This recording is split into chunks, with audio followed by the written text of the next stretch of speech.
Tanggal 12 Desember kemarin TikTok Shop udah resmi dibuka kembali, dan mungkin di sini teman-teman yang posisinya sebagai affiliate di TikTok ketika ditutup itu pindah dulu ke Shopee gitu kan, main Shopee affiliate, dan ternyata di Shopee affiliate itu komisinya cuma 1%. Nah, ketika TikTok Shop dibuka, teman-teman mulai pindah lagi ke TikTok dan mulai bikin konten, mulai live streaming, dan mulai mempromosikan produknya. Dan pastinya harapan teman-teman ketika TikTok Shop dibuka itu bisa mendapatkan komisi seperti dulu lagi. Itu mungkin ya yang diidamkan oleh affiliate ataupun oleh seller.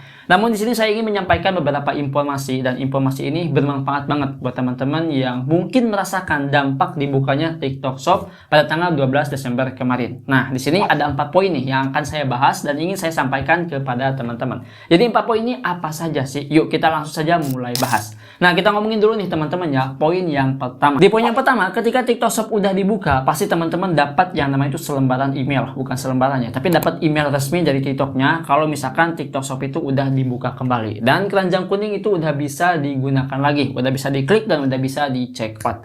Nah, mungkin sebagian konten yang sudah kita upload gitu kan beberapa bulan sebelumnya itu tiba-tiba meledak nih teman-teman ya, tiba-tiba FYP gitu kan, padahal belum upload nih satu video juga. Itu tiba-tiba kayak yang TikTok itu ngasih postingan ya, ngasih postingan traffic gitu kan, konten kita FYP, konten kita itu ditargetkan ke target market yang tepat dan kita bisa dapat komisi. Namun di sini saya ingin menjelaskan tentang yang namanya itu kenapa sih konten yang dulu itu FYP, kenapa nggak jadi dulu gitu kan, kenapa sekarang kok bisa FYP, apakah kita harus vakum dulu 2 bulan agar konten kita itu bisa FYP? Oh enggak teman-teman ya, tapi ada faktornya nih. Nah, faktor ini bukan bukan hasil saya pribadi, dari hasil riset juga saya cari teman-teman ya, sumber datanya coba saya validasi gitu kan, ternyata ada benarnya juga nih. Jadi gini, untuk faktornya itu ada 2 ya. Yang pertama dari GMP-nya. Kalian mungkin tahu ya masalah GMP dari yang namanya itu komisi ataupun yang namanya itu penghasilan lah. Nah, kalau misalkan GMP-nya itu besar, maka si TikTok itu akan langsung merekomendasikan konten kita. Itu yang pertama. Yang keduanya itu dari hasil iklan teman-teman ya. Jadi ini udah kena dampaknya kepada saya pribadi gitu kan. Ada satu akun yang dimana si akun itu kontennya itu saya iklankan kurang lebihnya 3 kali. Iklan yang pertama itu dengan cara meningkatkan follower, iklan yang kedua itu untuk meningkatkan penjualan, dan iklan yang ketiga itu untuk meningkatkan tayangan. Sebelum ditutup itu konten bener-bener nggak FYP sama sekali, bahkan nggak bisa nyampe ke calon target marketnya. Tapi untuk penjualan lumayan ya, kurang lebihnya ketika saya iklan di antara budget 50 ribuan kalau nggak salah, itu bisa dapat closingan di antara 9 ataupun 10. Dan itu iklan itu sistemnya itu random teman-teman ya, maksudnya itu nggak dispesifikan gitu kan. Nah, ketika dibuka lagi itu konten tiba-tiba langsung FYP, tiba-tiba langsung di-boost. Dan sampai sekarang itu kontennya masih terus FYP teman-teman ya. Entah sampai kapan itu kontennya itu bisa berhenti FYP. Dan benar saja, selama kurang lebih 2-3 harian ya, itu benar-benar bisa menghasilkan penjualan. Nah, mungkin nanti akan saya coba lihat ya untuk penarikannya, apakah masih aman ataupun malah dipersulit gitu kan. Itu yang pertama ya, dari segi konten yang berpotensi FYP. Kalau misalkan teman-teman punya pendapat lain tentang faktor yang saya sampaikan ataupun data yang saya sampaikan tidak valid ya, coba tulis di kolom komentar. Oke? Nah, yang kedua kita ngomongin yang namanya itu live streaming. Jadi di TikTok itu senjatanya itu emang di live streaming teman-teman ya. Jadi bisa menghasilkan penjualan cepat, komisi cepat itu emang dari live streaming. Nah, saya ingin lihat gitu kan, kalau misalkan kita live streaming apakah seperti dulu gitu kan. Kalau misalkan akun yang baru aja dibuat itu tiba-tiba langsung anjlok nih view-nya gitu kan, ataupun masih aja sama nih akun yang terkena shadow ban, ataupun akun yang benar-benar si live-nya itu nggak jelas. Maksud nggak jelas itu cuma live 30 menit, 45 menit, 50 menit, nggak konsisten di 1 jam misalkan.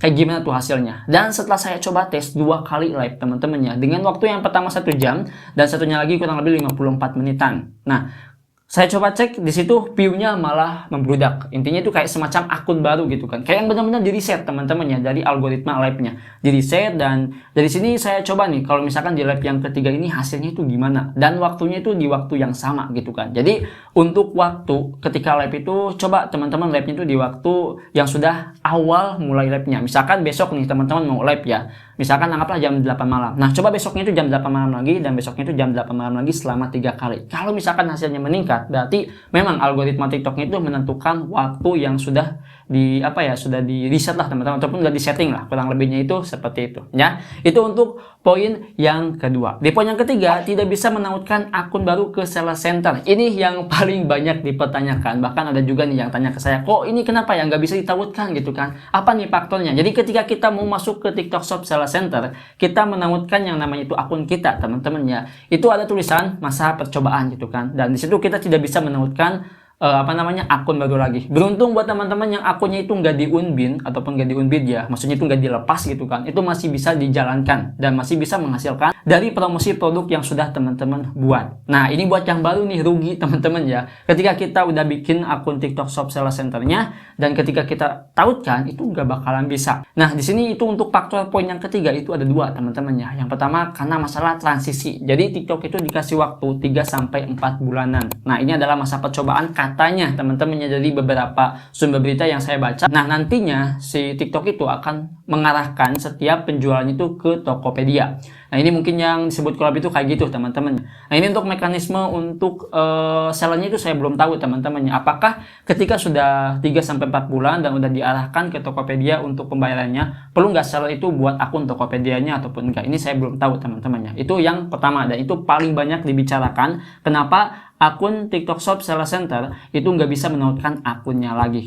Nah, karena faktornya itu dari situ teman-teman ya. Terus yang kedua itu katanya itu karena hoki gitu kan. Nah, ada yang bilang akun sellernya itu harus ada penjualannya dulu. Kalau misalkan ada penjualan, baru di situ kita bisa menautkan yang namanya itu keranjang kuningnya ataupun akun yang bisa memunculkan fitur tersebut. Tapi ada juga yang bilang itu hoki-hokian gitu kan, karena akunnya. Saya juga nggak tahu teman-teman ya karena masalah itu. Nah, mungkin saya coba untuk menggali lagi informasinya dan saya akan coba share lebih validnya ya, lebih tepatnya gitu kan. Kenapa nggak bisa ditautkan keranjang kuningnya. Nah, yang keempat tentang biaya admin gitu kan. Ini buat seller ketika udah kolaborasi dengan Tokopedia, apakah biaya adminnya itu berubah ataupun sama gitu kan kayak dulu. Ternyata masih sama teman-teman, yang gak ada perubahannya. Dan untuk toko-toko yang dulunya udah ada penjualan itu untuk ulasan dan data produk terjualnya itu masih bisa ditampilkan. Nah, mungkin yang menjadi pertanyaannya nanti kalau misalkan udah 3 sampai 4 bulan itu data yang ada di TikTok Shop Seller Center gitu kan. Misalkan ya udah ada bintang 5-nya gitu kan, si produknya udah ada terjual banyak datanya, misalkan terjual sekian ribu gitu kan. Nah, ketika transaksinya dipindahkan ke Tokopedia, apakah masih ada datanya ataupun enggak? Nah, ini yang belum diketahui teman-teman ya. Nah, jadi itu ya beberapa informasi yang ingin saya sampaikan kepada teman-teman. Nah, di sini mungkin teman-teman itu harus ekstra lagi sebagai affiliate untuk mempromosikan produknya. Dan semoga aja untuk komisinya itu bisa tambah lumayan teman-teman ya. Dan untuk seller semoga aja ketika sudah kolaborasi dengan Tokopedia, biaya adminnya itu tidak mencekik. Oke, itu saja mungkin teman-teman ya di video kali ini. Kalau misalkan ada pertanyaan dan pengen diskusi ataupun tidak ada yang dipahami di video ini, silahkan tulis di kolom komentar. Dan kalau misalkan pengen request konten, silahkan langsung DM Instagram saya. Itu saja mungkin. Dengan saya Adang. Wassalamualaikum warahmatullahi wabarakatuh.